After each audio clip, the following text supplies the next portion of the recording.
어느 날 갑자기 중앙정치 무대에 등장해서 불과 3개월 만에 자유한국당의 최고위원에 올라서 화제가 되는 인물입니다.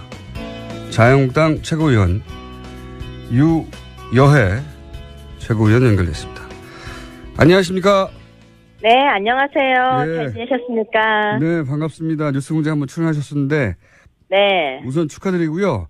네, 감사합니다.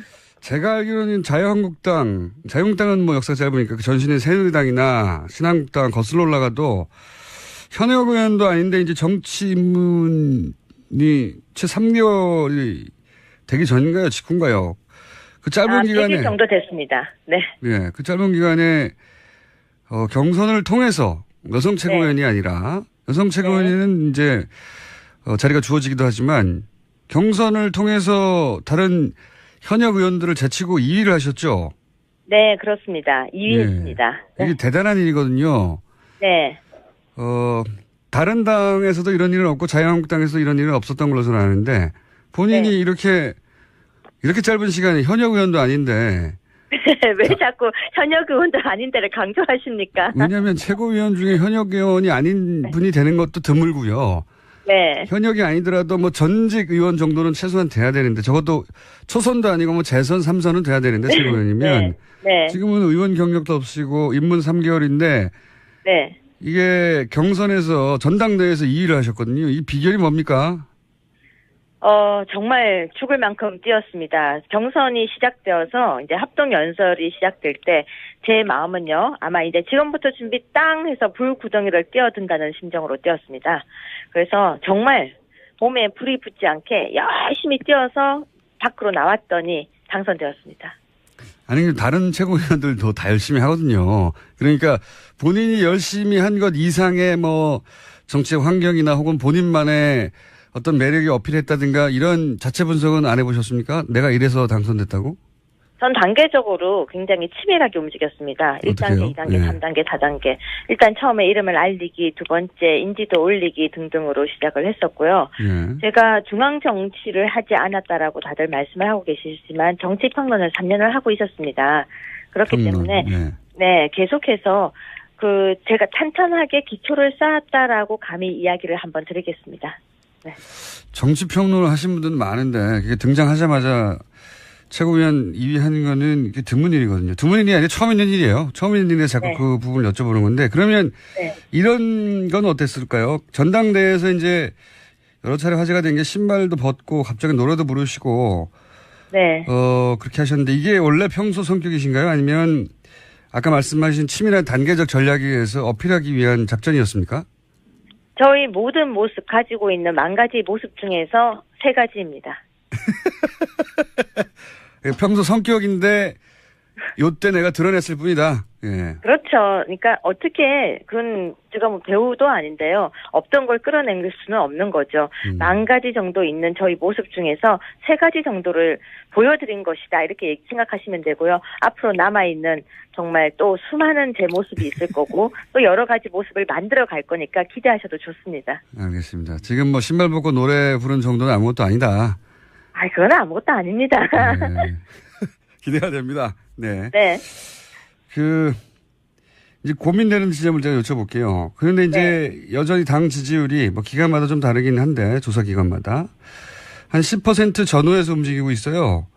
네. 아직은 이 낮은 지지율의 주 원인은 어디 있다고 분석하십니까? 네, 10%든 뭐 14%든 또 더 낮게 나오는 기간도 있는 거 저도 그렇죠. 알고 있는데요. 네네. 그래도 그 정도 나오면 일단 전 감사하고 있습니다. 이순신 장군이 신에게는 저에게는 12척의 배가 있습니다. 그 심정이고요. 네. 솔직히 말씀드리면 낮은 지지율의 원인은 간단하죠. 실망을 줬기 때문이고 예. 변화를 바라고 있는데 변화하지 않았기 때문이고 예. 또 어떤 누군가가 책임지지 않는 모습 때문에 실망한, 즉 애정의 관계가 아닐까. 사랑하지만 실망한 모습. 그래서 저는 회복할 수 있다고 봅니다.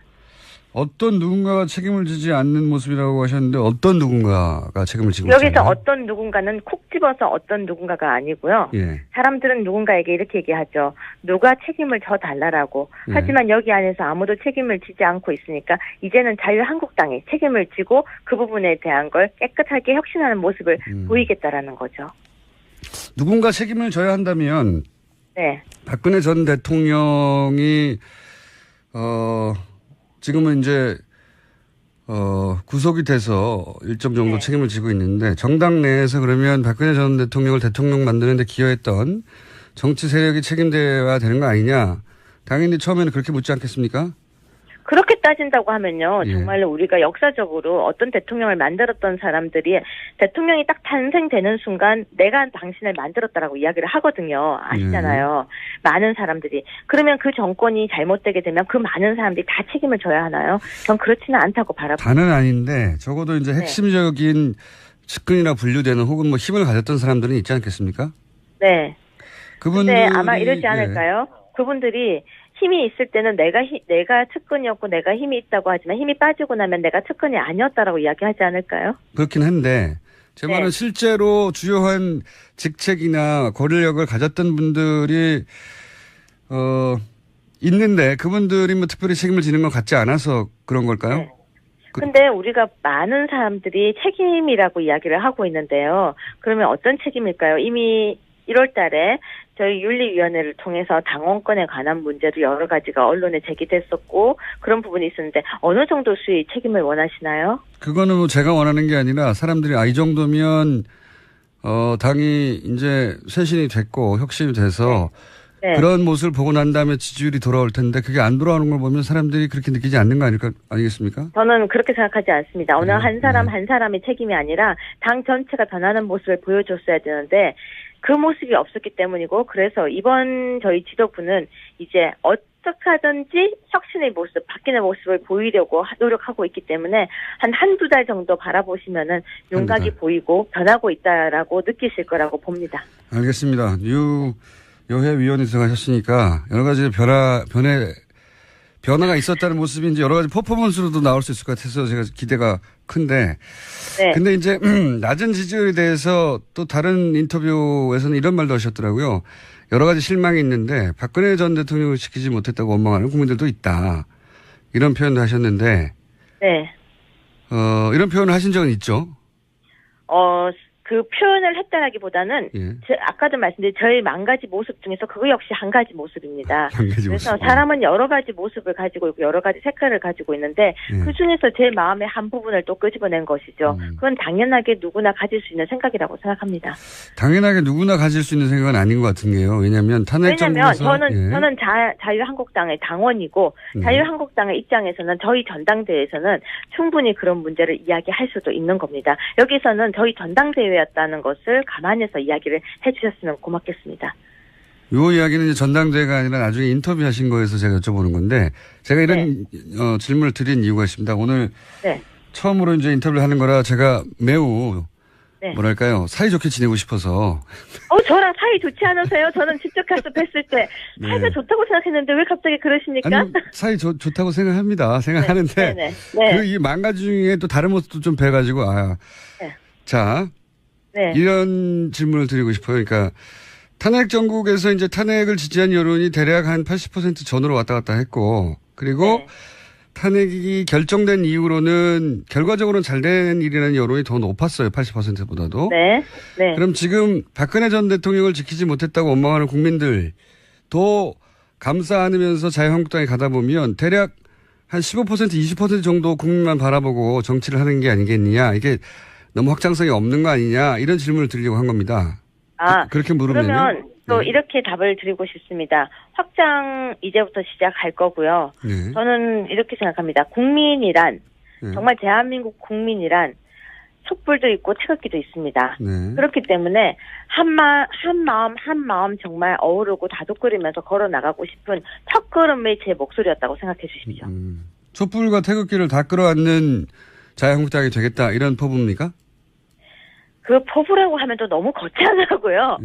저희 소망이라고 얘기를 해주세요. 촛불과 태극기가 같이 있기는 힘들 것 같은데요. 아닙니다. 아닙니까? 촛불도 그 촛불의 마음은요. 정말로 야여가 아닙니다. 촛불은 나라가 잘 되기를 바라는 마음입니다.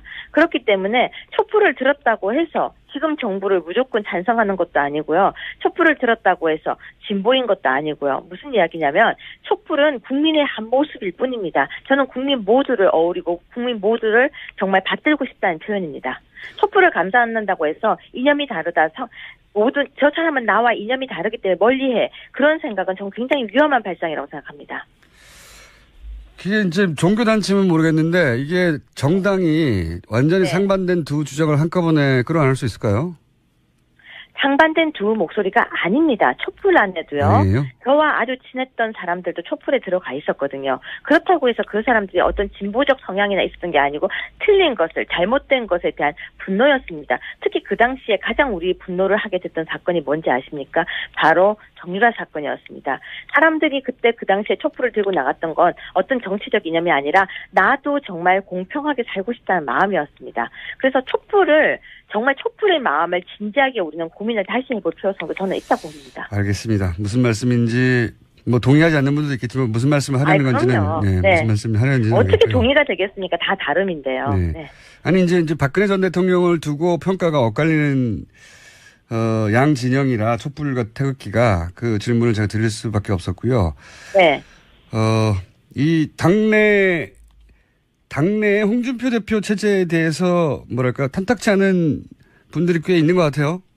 네. 언제 정당 역사상 항상 탐탁한 적이 있겠습니까? 항상 반대 목소리가 있으면 찬성하는 목소리가 있고 그렇기 때문에 다른 거고요. 만약에 모든 사람이 90% 이상 찬성을 한다면 그거 거의 분위기가 이상한 거죠. 다른 것을 인정하면서 그 부분에 대해서 수정해 나가는 것. 그런데 제가 한마디 정확하게 말씀드리자면 저희 지금 아무 문제 없이 출발하느라고 준비 중인데 벌써부터 걱정해 주시는 거 고맙지만 안 해주셔도 지금은 될 것 같습니다. 그래요? 예. 네. 걱정을 한다기보다 어쩌라고 저러냐 하고 쳐다보는 거죠, 그냥. 예. 그래서 더한 것도 많잖아요, 지금. 걱정해줘야 될 더한 것도 많으니까 일단 그쪽부터 걱정 좀 해주세요. 국민의당 말씀하시는 것 같은데 국민의당 현재 상황에 대해서 한마디로 논평하시자면요? 걱정되죠. 네, 자유한국당 걱정하지 말라고 하시면서 국민의당 걱정하십니까? 그러니까 원래 사람은 자기 걱정보다 남의 걱정해줄 때가 더 걱정이 진하게 돼요. 자, 오늘은 상견례만 했고요. 최고위원으로 저희 스튜디오에 한번 따로 모시겠습니다. 네, 오늘 제가 다른 일정 때문에 못 갔었는데요. 언제든지 불러주시면 뵈러 가겠습니다. 사이좋게 지내요. 알겠습니다. 말씀 감사합니다.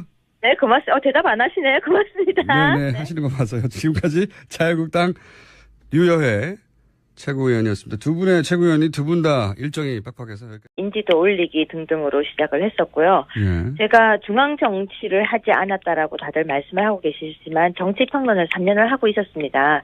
그렇기 때문에 네, 계속해서 제가 탄탄하게 기초를 쌓았다라고 감히 이야기를 한번 드리겠습니다. 네. 정치 평론을 하신 분들은 많은데 그게 등장하자마자 최고위원 2위 하는 거는 이게 드문 일이거든요. 드문 일이 아니라 처음 있는 일이에요. 처음 있는 일에 자꾸 그 부분을 여쭤보는 건데 그러면 이런 건 어땠을까요? 전당대회에서 이제 여러 차례 화제가 된 게 신발도 벗고 갑자기 노래도 부르 어느 날 갑자기 중앙정치 무대에 등장해서 불과 3개월 만에 자유한국당의 최고위원에 올라서 화제가 되는 인물입니다. 자유한국당 최고위원 유여회 최고위원 연결됐습니다. 안녕하십니까? 네, 안녕하세요. 예. 잘 지내셨습니까? 네, 반갑습니다. 뉴스공장 한번 출연하셨었는데 네. 우선 축하드리고요. 네, 감사합니다. 제가 알기로는 자유한국당은 뭐 역사가 짧으니까 그 전신의 새누리당이나 신한국당 거슬러 올라가도 이렇게 짧은 시간에 현역 의원도 아닌데 왜 자꾸 현역 의원도 아닌 데를 강조하십니까? 왜냐하면 최고위원 중에 현역 의원이 아닌 분이 되는 것도 드물고요. 네. 현역이 아니더라도 뭐 전직 의원 정도는 최소한 돼야 되는데 적어도 초선도 아니고 뭐 재선 3선은 돼야 되는데 최고위원이면 네. 지금은 의원 경력도 없이고 입문 3개월인데 네. 이게 경선에서 전당대회에서 2위를 하셨거든요. 이 비결이 뭡니까? 정말 죽을 만큼 뛰었습니다. 경선이 시작되어서 이제 합동 연설이 시작될 때 제 마음은요, 아마 이제 지금부터 준비 땅 해서 불구덩이를 뛰어든다는 심정으로 뛰었습니다. 그래서 정말 몸에 불이 붙지 않게 열심히 뛰어서 밖으로 나왔더니 당선되었습니다. 아니, 다른 최고위원들도 다 열심히 하거든요. 그러니까 본인이 열심히 한 것 이상의 뭐 정치적 환경이나 혹은 본인만의 어떤 매력이 어필했다든가 이런 자체 분석은 안 해보셨습니까? 내가 이래서 당선됐다고? 전 단계적으로 굉장히 치밀하게 움직였습니다. 1단계, 2단계, 네. 3단계, 4단계. 일단 처음에 이름을 알리기, 두 번째. 현역 의원도 아닌데 이제 정치 입문이 채 3개월이 되기 전인가요? 직후인가요? 그 짧은 기간에. 100일 정도 됐습니다. 네. 예, 그 짧은 기간에 경선을 통해서 여성 최고위원이 네. 아니라 여성 최고위원은 이제 자리가 주어지기도 하지만 경선을 통해서 다른 현역 의원들을 제치고 2위를 하셨죠? 네, 그렇습니다. 2위 예. 했습니다. 이게 네. 대단한 일이거든요. 네. 다른 당에서도 이런 일은 없고 자유한국당에서도 이런 일은 없었던 걸로 저는 아는데 본인이